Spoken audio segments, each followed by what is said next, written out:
بسم اللہ الرحمن الرحیم۔ بڈھا شیر 1974 کی وہ فلم جس کے ایک سین کی وجہ سے مشہور اداکارہ روزینہ پر بین لگ گیا۔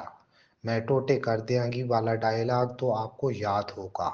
روزینہ نے درجنوں فلموں میں کام کیا جن میں کئی سپر ہٹ فلمیں شامل ہیں، مگر کیریئر کے عروج میں فلم سازوں کی ایک بے غیرتی کی وجہ سے اس زبردست اداکارہ پر اچانک زوال آ گیا۔ ایک فلم بنی بڈھا شیر۔ اس فلم کی شوٹنگ کے دوران فلم سازوں نے اس کمرے میں خفیہ کیمرے رکھوا دیے جہاں روزینہ نے لباس تبدیل کرنا تھا۔ چند قابل اعتراض سین عکس بند کر کے فلم کے اندر شامل کر دیے گئے۔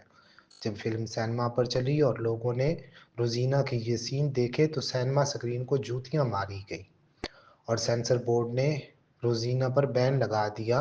روزینہ نے اپنی صفائی پیش کی مگر اس کی سنوائی نہ ہوئی۔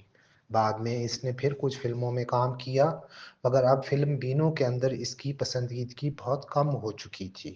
روزینہ نے رفعت قریشی سے شادی کی جن سے ان کی ایک بیٹی سائمہ قریشی پیدا ہوئی جو آج ٹی وی ڈراموں کی معروف اداکارہ ہیں۔